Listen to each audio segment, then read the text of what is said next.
Hi, welcome to Ascension in 5D Chats. I'm Rachel Chamness with SoundWavesHeal.com, and I'm here with April Lindevald from Be the Wizard, and we are going to be talking about Atlantis and our coming Golden Age. Very, very exciting. Hello, everybody. I'm really excited to speak about this subject. It's dear to my heart.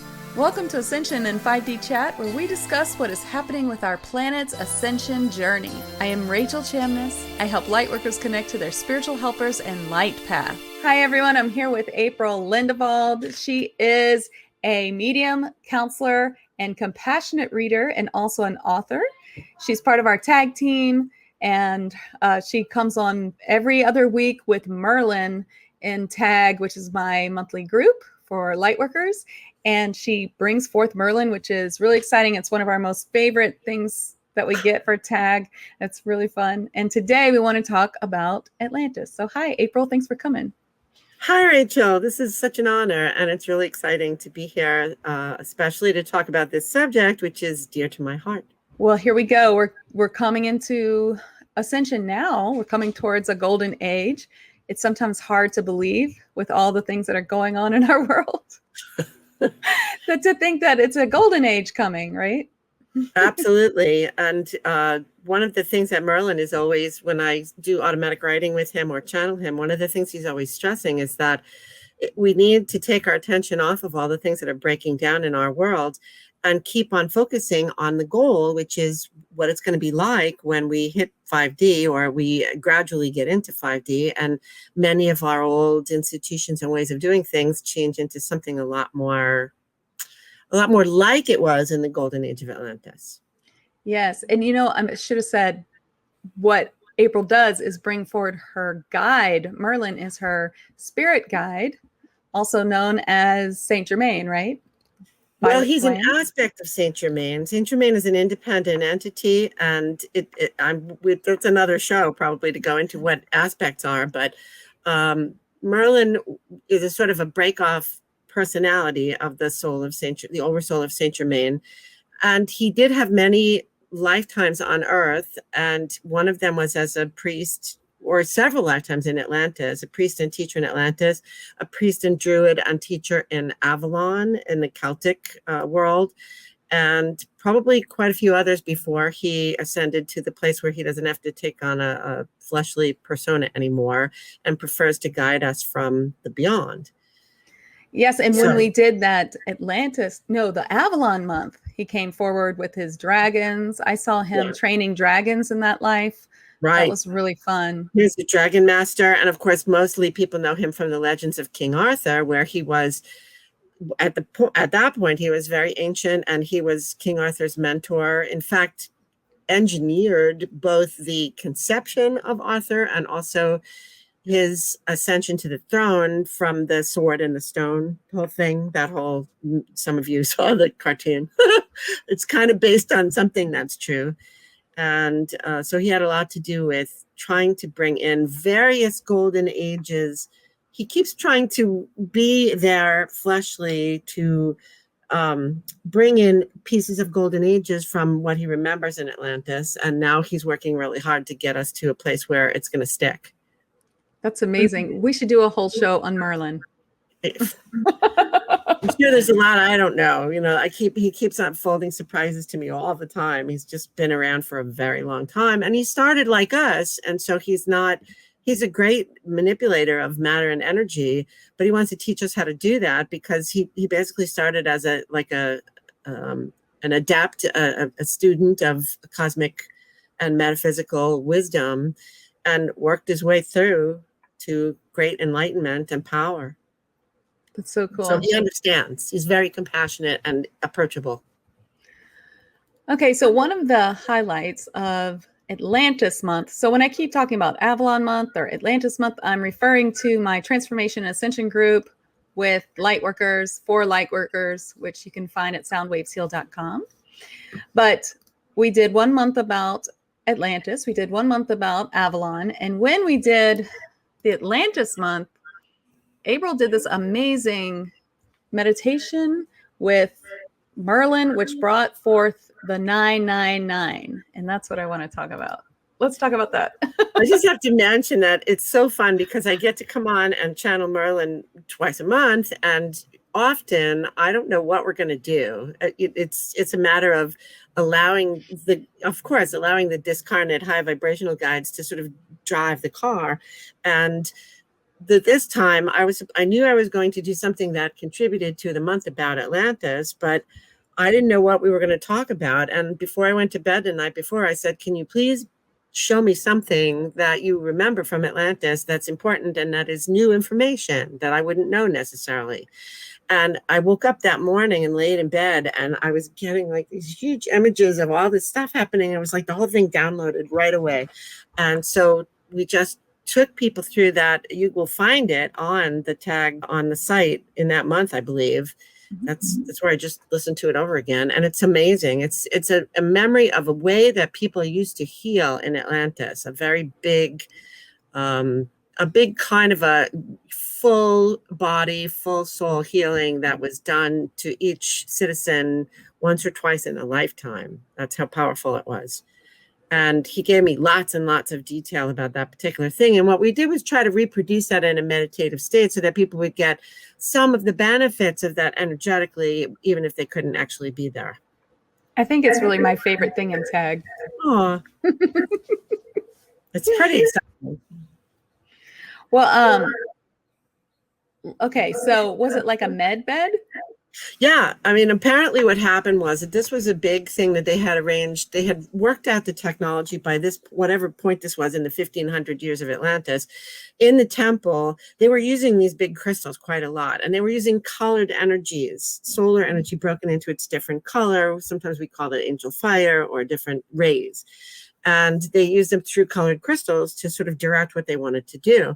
And so they had a room where they had built this big machine. And the purpose of the machine was really just to hold the crystals in place and then move them mechanically over so that you would get different colors, different vibrational qualities, different frequencies of crystal directly over you. And you would be placed in a sort of a bed of lined with crystals, but then something soft was put on it so that you weren't just like laying there on a bed of nails. And you would be naked, and you would be attended by, apparently they had relationships with angels and also unicorns, and also attendants who were trained in the temple in order to do this. And they were doing it many times a day for different people every day. So they knew what they were doing. And they would very compassionately sort of make sure you were comfortable.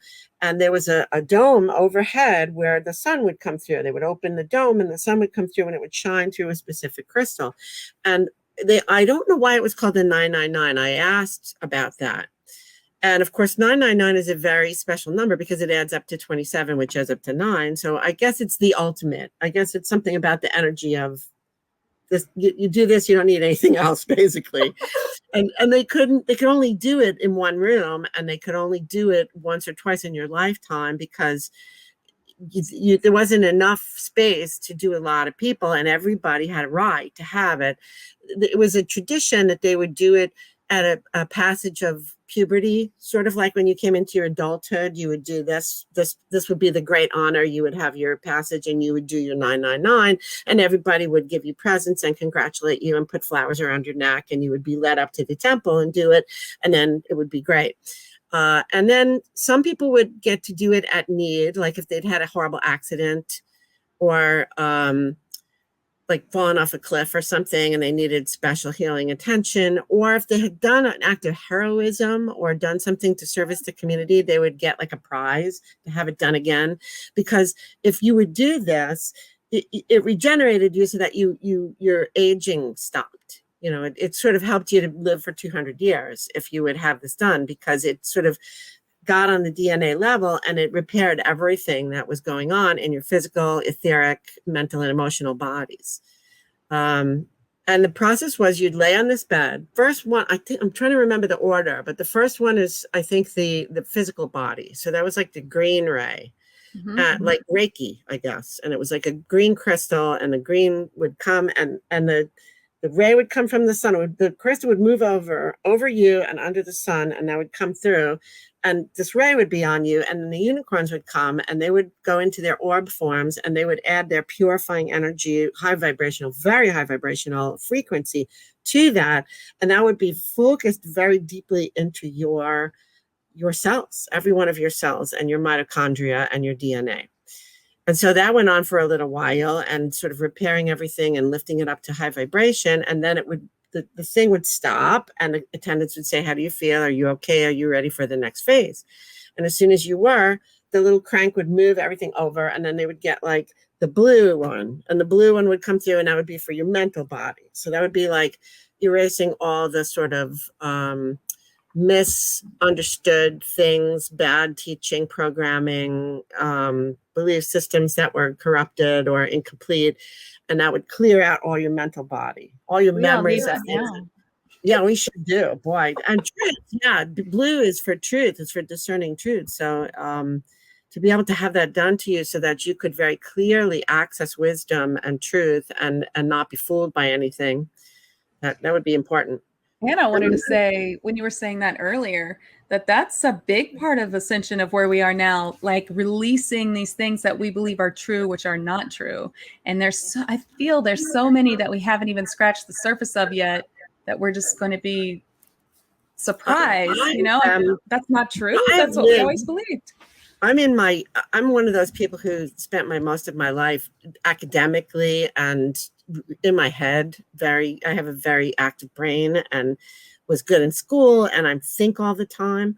And I'm at this place because of what you just said, where I feel like I'm floating. I feel like I'm looking at every single thing that I thought I knew for sure and just going, I don't know, maybe not, or me too. Need to re-examine this, or I need to understand it a different way, or I need to see it from a different perspective, or I need to not hold that as, we want truth, but we don't want to.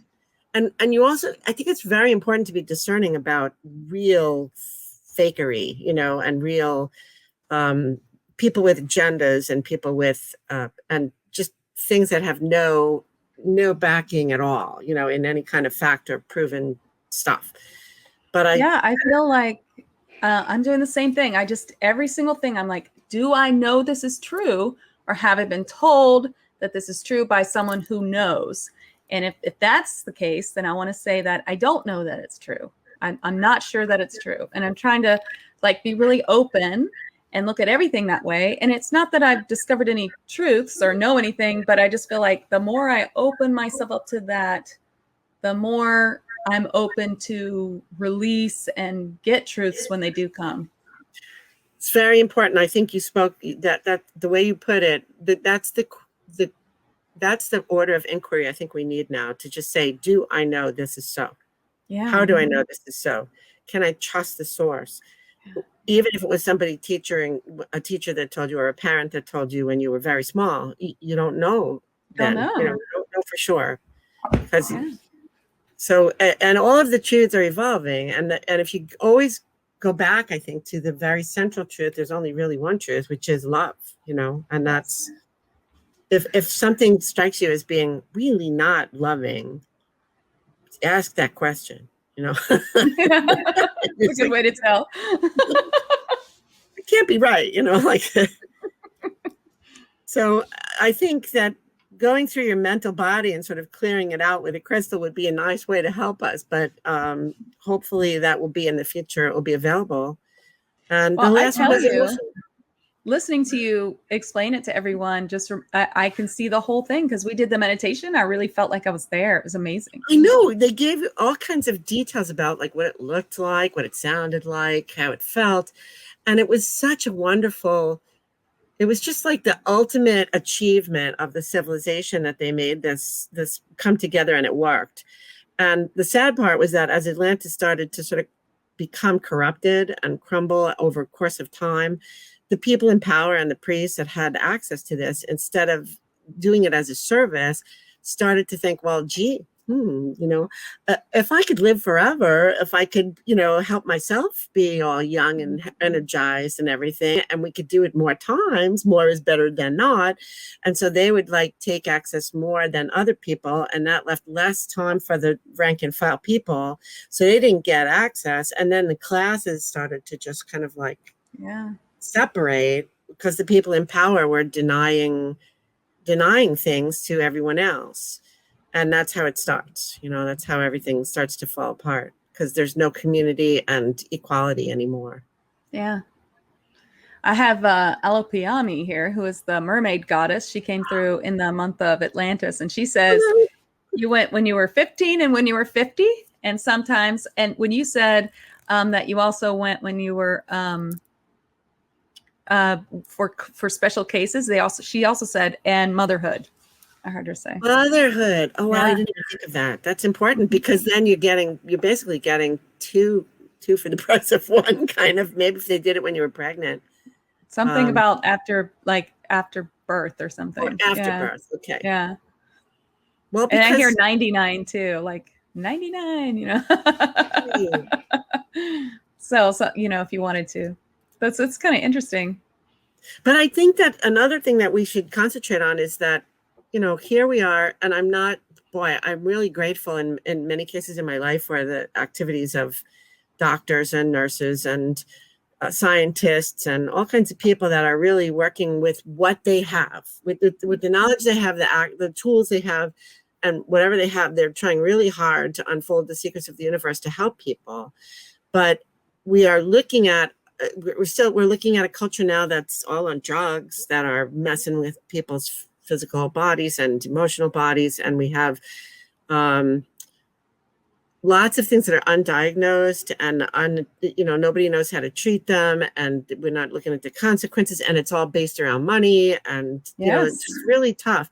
So if we look into if you want to visualize the golden age of the future, think of this kind of healing modality as it's so gentle in some ways. It's powerful, but it's light and it's color and it's sound and it's high and it's restorative. vibration. It's bringing you back into balance, not changing. It's I don't know. It's bringing not you just back blocking. into balance. First of all, it's not just blocking symptoms and like temping them down so that things get worse, and it's also hitting them early, like before they manifest in the physical body, even, rebalancing, unsticking, getting flow to be right, regenerating cell tissue before it becomes visible to what we would be able to determine. It's too late by then, to not treat it with something. And it's also the unicorns adding their energy. One of the people I trust the most, Diana Cooper, she talks about unicorns so much, and her whole thing is that unicorn healing is all about, it's so pure and so high vibe that it raises you above the vibration of the actual dis-ease or the actual problem, so that it can't exist anymore. So that's part of the 9992, is that you're being raised in vibrational energy so that you're not even able to be attacked by things that are lower. Just want to say unicorns are awesome. I have thought that for my entire life. I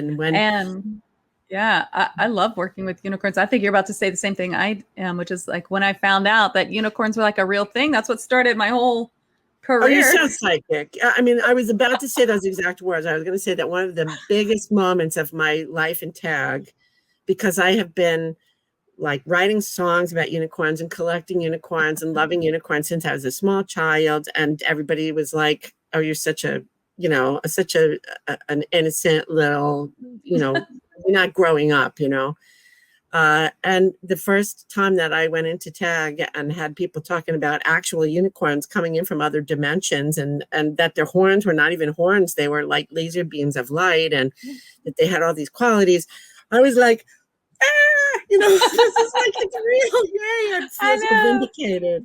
That's how I felt too. I was like, the first thing I ever did was the fairies, and then they were like, well, now you can connect people to unicorns, and I was like, hold up. Is there really such thing as, wait, you're saying there's such thing as unicorns? Like, that's a real thing. And they were like, oh, yeah. And then it all started coming in. And that's when Diana Cooper started talking about it. I'm like, I'm not the only one. Like, this is Oh, real. right. And then it felt like unicorns were just in the consciousness, like all over my feed. There was unicorn everything. Just, I mean, even people who, aren't spiritual at all, making unicorn cupcakes, getting into unicorns. And I was like, this is so weird.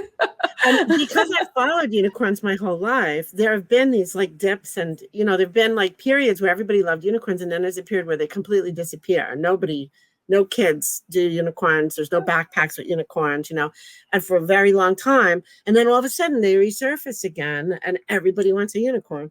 And now I think we're pretty much, now I don't think we're ever going to go back down again because they're here, and Right. people know it. And unicorns were physical in Atlantis, in case people don't know that. They were physical. I've tried to, every time I try to go to Atlantis, I sort of see myself first in the same, it's always the entry point is the same block on the same street in the same place to start. And that's like I guess it's like a video game in a way, you always have to start at the same thing, and then I can walk someplace maybe. But I see unicorns like walking around, and I see cats and dogs and dragons, yeah. Mermaids, of course, so many mermaids. Mermaids, oh my God. I recall my life as a mermaid during the fall of Atlantis. I remember that. Yeah. And that's actually next month. And I'm excited for that because I've been talking to a lot of people in tag who have similar memories. All of my life, I have felt like there's been a lingering back of my head terror of like Armageddon kind of. And I think there was a point where I was afraid. I was very afraid a lot of I was afraid of nuclear war. I was afraid of all kinds of things. And somebody I trusted once said to me, are you sure this is not a memory? And right then I went like, oh, yes, it is a memory. It's a memory of being there. It is. And I have been working on people since March 2020 on this fear. It is most of the time, it's an fall of Atlantis that's triggering us in this time because it feels similar. That is just bizarre because I thought I was all by myself and somebody said, maybe you've been through this before. And I was like, we all have. We have, all of us. Well, everybody that's here now was in Atlantis. I don't know if everybody was there during the fall, but a lot of people were. And Atlantis, according to Diana Cooper, it was like 1,500 years of Golden Age and then, a few hundred of decline.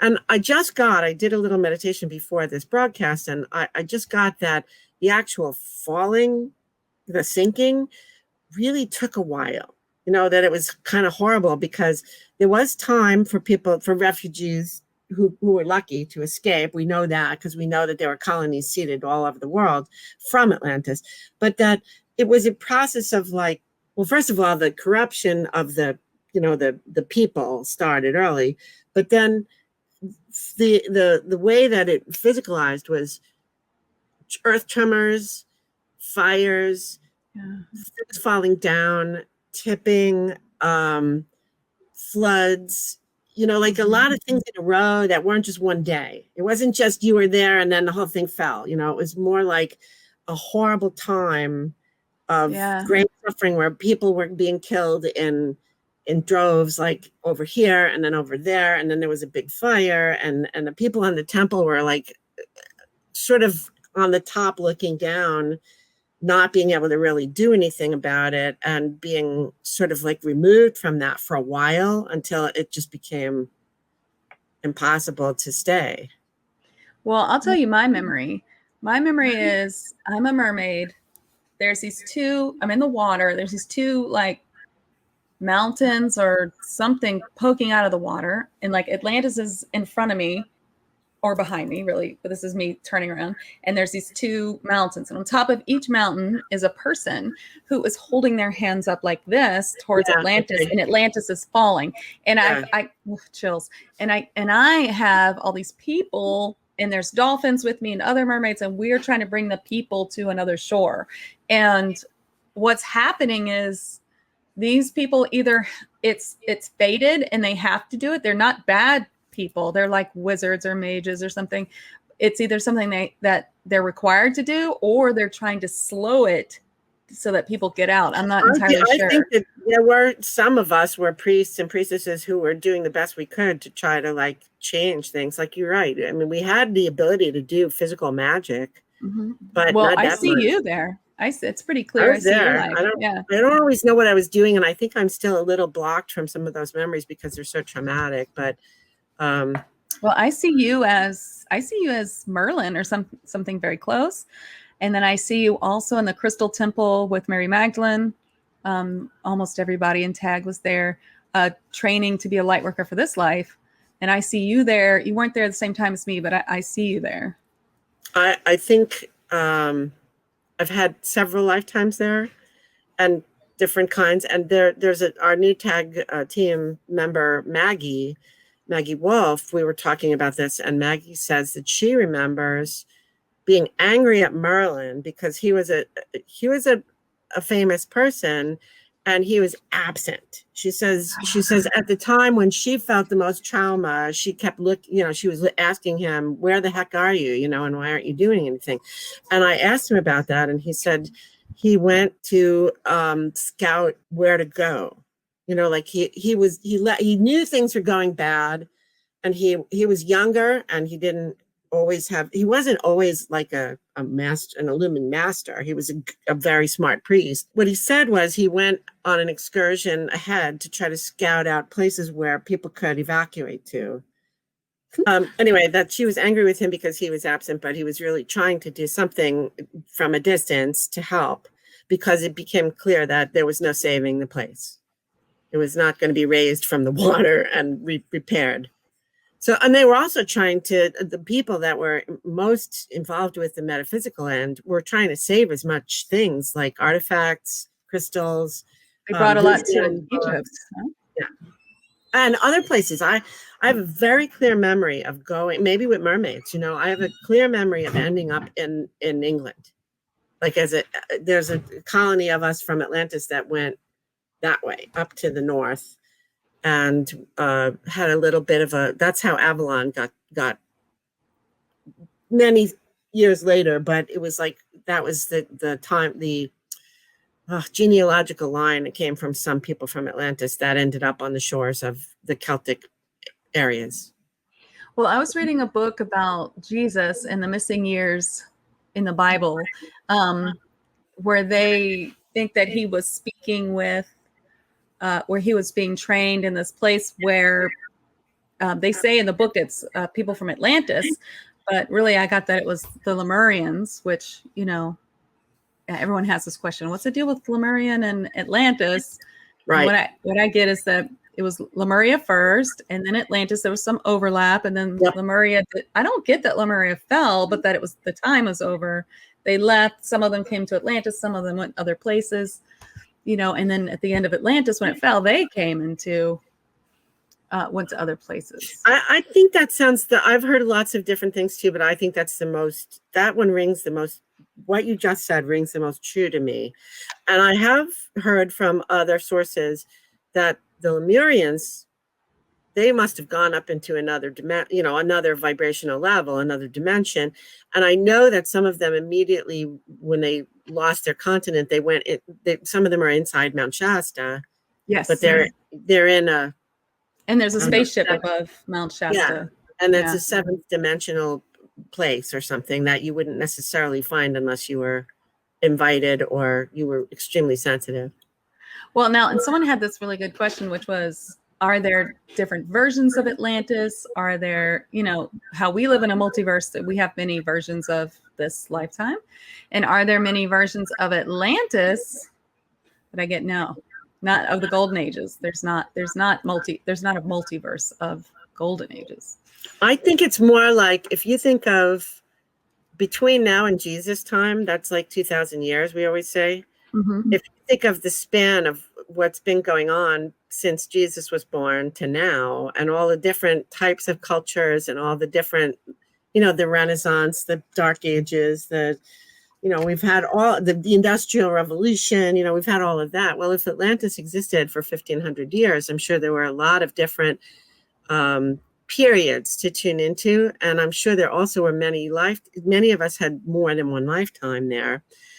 I got that Merlin himself had a couple of lifetimes as a beginner almost, and then by the time Atlantis fell, he had accomplished much enlightenment and growth, and was already in the place where he could be like 200 years old or something, like he could be there and he could be a revered person for many, many, many years, because he'd learned how to do that. He'd learned how to transcend aging. Mm-hmm. Well, in the legend with Arthur, it's all about how he's going backwards in age. Remember, he's not on the same timeline at all.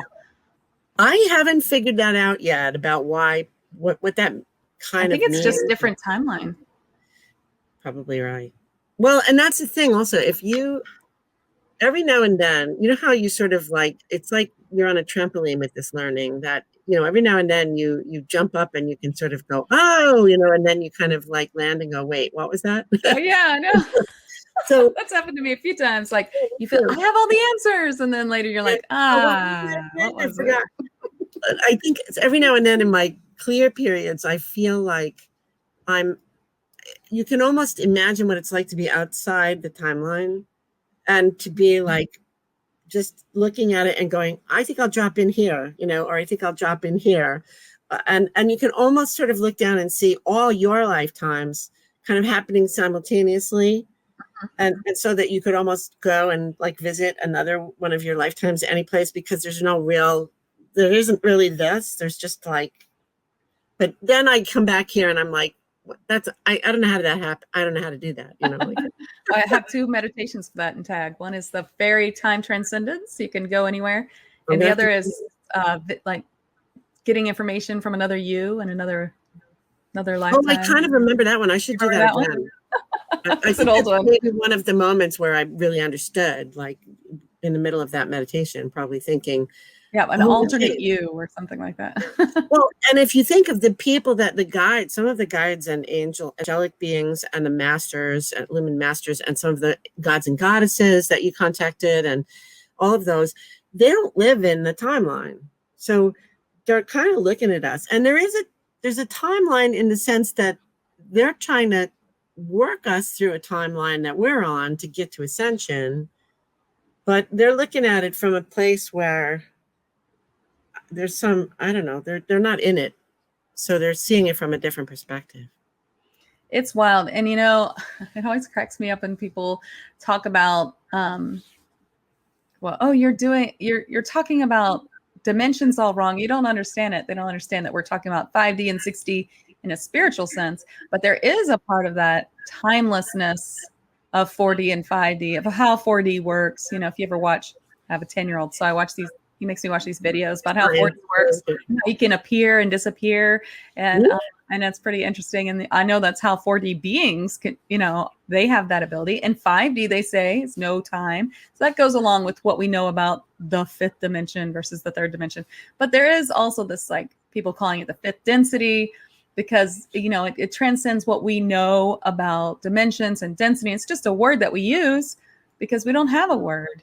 We don't even have the full understanding of it yet. It's all coming. Well, this sounds stupid, but I always say to people who are like looking at me like, what are you talking about? What are you talking to invisible people all the time? And I think to myself, well, you're breathing oxygen, aren't you? Like you would die if if you weren't breathing oxygen. Do you see it? Can you touch it? Does it make a sound? How do you know it's there? How do you know it's there? Well, okay, science has made instruments that are good enough, that are sensitive enough that they can see the oxygen molecules moving really fast in the space. But just because we don't have instruments yet that are sensitive enough to pick up the next frequency, the next highest vibration, doesn't mean it isn't there. People back in the old days, they didn't have an instrument that could measure oxygen. They didn't know what air was. Mm-hmm. That's a good way to explain it. Yeah. We're just not quite able to. The only way we can pick it up right now is through through each of us raising our vibration enough to perceive it individually and sharing that information. So that's what we're doing. That's what we're doing. Well, thank you, April. I want everyone to know that April Lindevald, you can find her at the tag team link if you want to have a session with her. She also teaches tarot. She was my tarot teacher. She's an amazing tarot teacher. And she's a beautiful medium. We love her Merlin channels, and just everything you bring through is so beautiful. You can channel more than Merlin, but of course everyone loves Merlin. Yeah, and he's I think we have a special connection somehow, you know. But I will say also that if you are watching this video and you have not yet checked out the website, Soundwaves Heal, or the tag offer, if you haven't joined tag, if you haven't seen all of the wonderful people that are bringing forth information and that are doing healings and readings for people, you really should, because this is a life changer for me and for many of the rest of us who have found a community that supports our inquiry into what is real and where we're going. And it's very joyful. Oh, thank you. So my tag group is Transformation Ascension group. It's for light workers, and it's definitely like my biggest calling to help light workers in this way. And I love it. And it's so amazing having you all in tag team doing all these wonderful things. And I just love talking to you all and discovering all the things we all see and getting that confirmation. And I think that's great about tag too, that people can get that confirmation from each other, that community, especially when we all watch the same meditation or attunement, a lot of things that people see in the comments. I love to read those. They're so amazing. Sometimes it's just like mind-blowing how close together we are in the things we perceive. Yeah. We are definitely a soul group, and it blows me away because I know that I'm a light connector, that I'm a light worker who connects light workers to beings or to each other, but to see it working, all I did was Spirit told me to do this, then do this, then do that, small things. And now it blows me away when I can't believe this is happening. It's just amazing. I love it. Well, I think you can do more than that, but I will say that you're right. It's the results are God driven somehow. Well, thank you so much, April. We have to talk again. So I would love it anytime. One more time for sure, at least. Well, thank everybody for coming. I'm just clicking all kinds of things now. But it was fun talking about Atlantis with you today, and we'll see you next time. Maybe next time we'll talk about this whole Merlin and the whole Arthur legend, Camelot. That would be great. I will make sure and ask him to tell me more first, so I'm ready. That's great. Okay, thanks everybody for coming. Oh, and before you go, we want to know, are you questioning your truths? And we'd like to hear that in the comments. So please subscribe and like, and see you next time. Bye.